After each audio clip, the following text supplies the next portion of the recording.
देख रहे हैं अब्रॉड न्यूज़ नेटवर्क। आज हमारे साथ जुड़ रही हैं स्तुति राव, जो फिलहाल रशिया में रह रही हैं और वहाँ अपनी MBBS के फाइनल ईयर में है। उनके इंस्टाग्राम का अकाउंट स्तुति_राव_ के नाम से है, जहाँ वो अपनी लाइफ के रियल और रिलेटेबल ग्लिम्प्सेस शेयर करती हैं, जैसे कभी फ्रेंड्स के साथ फन टाइम तो कभी रशिया में इंडियन फेस्टिवल सेलिब्रेट करते हुए। साथ ही वो मोटिवेशनल कंटेंट भी पोस्ट करती हैं, जो काफ़ी लोगों को इंस्पायर करता है। तो चलिए बात करते हैं स्तुति से और जानते हैं उन्हीं से कि रशिया में रहने का एक्चुअल एक्सपीरियंस कैसा होता है। नमस्कार स्तुति, ANN में आपका बहुत बहुत स्वागत है। हम अपने व्यूअर्स को बताना चाहेंगे कि आज हमारे साथ स्तुति जुड़ रही हैं, जो कि रशिया में रह रही हैं। स्तुति, इंडिया में आपकी लाइफ पहले कैसे चल रही थी और क्या वो रीज़न था जो आपने रशिया मूव होने का डिसाइड किया? अगर हम बात करें मेरी लाइफ इन इंडिया और यहाँ पे आने का डिसीजन, तो दोनों ही बहुत अलग था। इंडिया में मेरी लाइफ एक पर्टिकुलर जो नीट एस्पिरेंट की होती है वही थी। बहुत सारे सपने, नीट की एग्ज़ाम, एक साइड मिडिल क्लास फैमिली, कैसे अफोर्ड होगा। बट रशिया आने का डिसीजन मेरा रैंडम नहीं था। बहुत सारे रिसर्च हुए, बहुत कुछ किया मैंने और मेरा गोल फिक्स था, इसलिए मैंने रशिया डिसाइड किया था। फर्स्टली बजट फ्रेंडली था और मुझे था कि I am ready for every struggle and anything, because मुझे कोई गोल जो था, मेरा जो था ड्रीम जो था, वो मुझे परस्यू करना था, वो मुझे अचीव करना था। एंड मुझे लगता है मेरी लाइफ का one of the best decision था।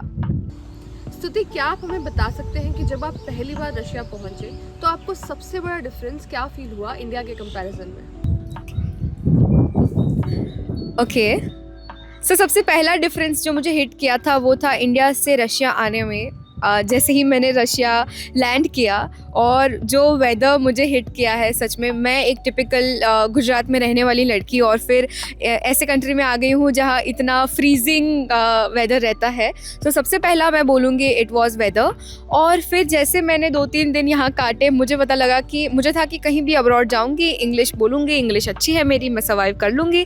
लेकिन यहाँ पे इंग्लिश इतनी कम यूज़ करते हैं, ये लोग अपनी लोकल रशियन लैंग्वेज जो है वो ज़्यादा प्रेफर करते हैं। तो I was totally blank at that time. But धीरे धीरे जैसे मैंने रशियन सीखी और फिर कम्युनिकेशन गैप कम होता गया और फिर चीज़ें मेरे लिए बहुत स्मूथ होती गई। स्तुति, क्या आप हमारे व्यूअर्स को बता सकते हैं कि रशिया में लाइफस्टाइल कैसा है और डेली लाइफ की कौन सी ऐसी चीज़ है जो आपको सबसे इंटरेस्टिंग लगती है? अगर हम रशिया के लाइफस्टाइल की बात करें तो इंडिया के कंपैरेटिवली इट्स कम्प्लीटली डिफरेंट, क्योंकि यहाँ पे लाइफस्टाइल काफ़ी इंडिया से स्लो है बट पीसफुल है। यहाँ पे लोग अननेसेसरी इंटरफेरेंस नहीं करते हैं, अपने काम से काम रखते हैं। एंड मुझे सबसे ज़्यादा यहाँ का वाइब अगर मैं देखूँ तो मुझे विंटर्स बहुत पसंद है। Like it's freezing but peaceful, और उसको देखना, उसको एक्सपीरियंस करना, वो विंटर वंडरलैंड जो बन जाता है, इट्स रियल। लाइक जो फ़ोटोज़ में दिखता है उससे भी बहुत ज़्यादा खूबसूरत रशिया दिखता है। और येस, मुझे यहाँ का पीसफुल एनवायरनमेंट बहुत पसंद है, क्योंकि इंडिया के comparatively it's like very peaceful and weather is weathering like that. Stuti, जब आप पहली बार रशिया गए थे तो आपको सबसे बड़ी प्रॉब्लम्स क्या आई थी और आपने उन्हें कैसे हैंडल किया? क्या आप हमें एक रियल एग्जांपल देकर बता सकते हैं? चैलेंज की तो मैं क्या बात करूँ, सबसे बड़ा चैलेंज जो था वो था घर छोड़ना और यहाँ पे आना। और यहाँ का चैलेंज अगर मैं बात करूँ तो द कम्युनिकेशन गैप जो मुझे फ़ील हुई थी। मुझे था कि मैं जाके बहुत फॉरेनर्स से इंटरेक्ट करूँगी, बहुत कुछ करूँगी, व्लॉग करूँगी, मुझे बहुत पसंद था।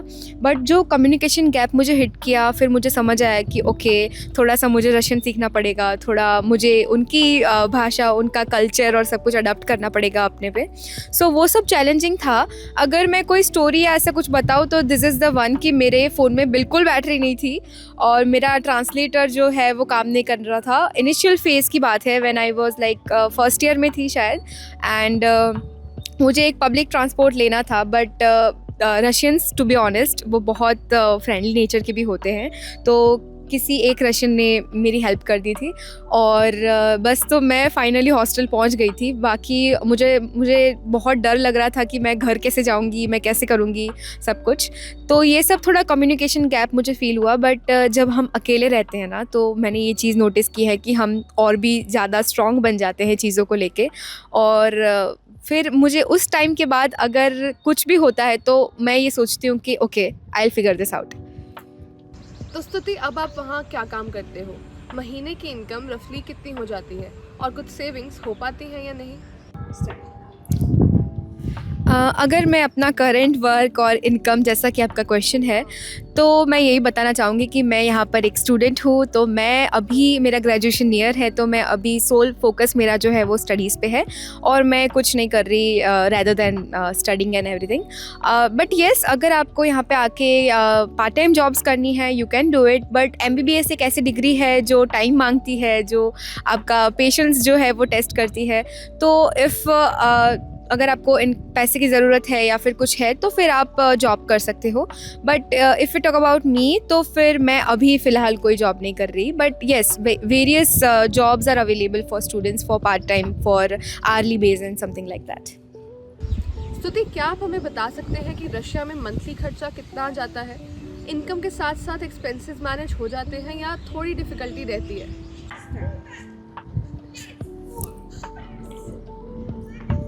मंथली एक्सपेंस की अगर हम बात करें, तो जो मेरा डिसीजन था रशिया आने का, वो मुझे ज़्यादा अच्छा इसीलिए लगा क्योंकि ये अफोर्डेबल था। मैंने बहुत सारे अपने फ्रेंड्स देखे हैं कि वो पूरा अपना मंथली एक्सपेंस जो है अफोर्ड नहीं कर पाते, बट इट्स बेसिकली अराउंड 10,000, और वो कम्प्लीटली डिपेंड करता है कि आपकी लाइफस्टाइल कैसी है। और जैसा मैंने आपको बताया, यहाँ पे पब्लिक ट्रांसपोर्ट जो है वो बहुत बहुत रीज़नेबल है। अगर उस चीज़ से हम देखें कि अफोर्डेबल है इन दैट वे, लाइक कि पर्टिकुलर फेयर रेट है और उसमें तुम पूरा सिटी घूम सकते हो, और ट्रैम्स है, बसेस हैं, सो या यू कैन ट्रैवल। और आप एक, जैसे हमारे इंडिया में कार्ड्स बनवा सकते हैं हम फॉर मंथली ट्रांसपोर्ट सिस्टम, तो वैसे ही हम यहाँ पे भी कार्ड बना सकते हैं। और कुकिंग भी रॉकेट साइंस नहीं थी मेरे लिए, सो वो सब अगर हम मिलाए तो 10 to 15,000 में आप अपना गुजारा चला सकते हो, और बाकी तो it depends on your lifestyle only. स्तुति, बेटर लाइफ के लिए आपको क्या क्या सेक्रीफाइस करना पड़ा? फैमिली, कंफर्ट या और कुछ? सेक्रीफाइस की मैं क्या ही बात करूँ, मेरे माँ बाप ने मुझसे ज़्यादा सेक्रीफाइस किया था मेरे लिए। पर जो मेरे लिए इनिशियल स्टेज पे सेक्रीफाइस था कि महज़ एक 17-18 साल की बच्ची जो एक कम्प्लीटली अलग देश में आ गई है, कम्प्लीटली स्ट्रेंजर लोगों के बीच में रह रही है। तो और मैं बहुत ज़्यादा फैमिली ओरिएंटेड पर्सन हूँ, जॉइंट फैमिली में रही हूँ पहले से, बचपन से। तो सबको छोड़ना, मेरे भाई, छोटे भाई को छोड़ना, तो वो सब बहुत मतलब मेरे लिए इमोशनल साइड जो है हिट करती है। जब हम बीमार पड़ते हैं तो सर पे हाथ फेरने के लिए भी कोई नहीं होता है, तो खुद ही खुद सब कुछ। बट ये मैंने नोटिस किया कि मैं काफ़ी ग्रो हुई हूँ इमोशनली भी। और मैं हर साल जब घर जाती थी तो मेरा छोटा भाई, जो मैं उसको जैसा छोड़ के आई थी, वो काफ़ी मुझे बड़ा दिखता था। मतलब ऐसा है कि सेक्रीफाइस तो ऐसा था कि घर का खाना, फेस्टिवल्स, सब कुछ सेक्रीफाइस हुआ है। पर जब मैं सोचती थी और काफ़ी इमोशनल भी हो जाती थी चीज़ों को लेके, बट ये सोचती थी कि मैं आखिरकार आई किस लिए हूँ, तो फिर मुझे उसी बात से मोटिवेशन मिल जाता था कि मेरे सेक्रीफाइस से कई ज़्यादा बड़ा सेक्रीफाइस मेरी फैमिली कर रहा है, तो मुझे ये करना ही है। स्तुति, रशिया में आपको इंडियन कम्युनिटी कैसी लगती है? क्या अपने लोग इजीली मिल जाते हैं? और इंडियन फूड, ये आप कैसे मैनेज करते हैं? इजीली मैनेज हो जाता है या फिर स्ट्रगल रहता है?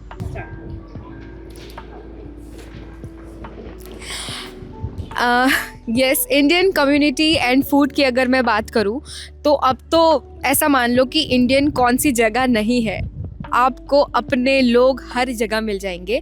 और फॉर्चुनेटली मेरे जैसे बहुत सारे स्टूडेंट थे जो MBBS परस्यू करने के लिए आए थे, तो मुझे काफ़ी इंडियन लोग मिल गए। और इनिशियली मुझे कुकिंग का थोड़ा चैलेंजिंग सबको लग रहा था, वैसे मुझे भी लग रहा था कि कैसे मैनेज होगा, but cooking is not rocket science, जैसा मैंने बताया। और इनिशियली हमें मेस और ये सब भी प्रोवाइड हुआ था हॉस्टल से। So yes, it was, but घर जैसा तो नहीं ही होता है, बट येस, वो बोल सकते हैं ना कि इंडियन कम्युनिटी, इंडियन लोग, फूड, ये सब मिल गया था। इवन अब तो हम इतने सारे लोग हो गए हैं कि मुझे अभी इंडियन ज़्यादा दिख जाते हैं कभी कभी हमारी सिटी में रशियन से। और हम बहुत सारे फेस्टिवल्स और सब कुछ हैं वो साथ में मिलके सेलिब्रेट करते हैं। तो हमने इतने बड़ी सिटी में हमारा मिनी इंडिया। स्तुति, अब आपसे एक बड़ा सवाल।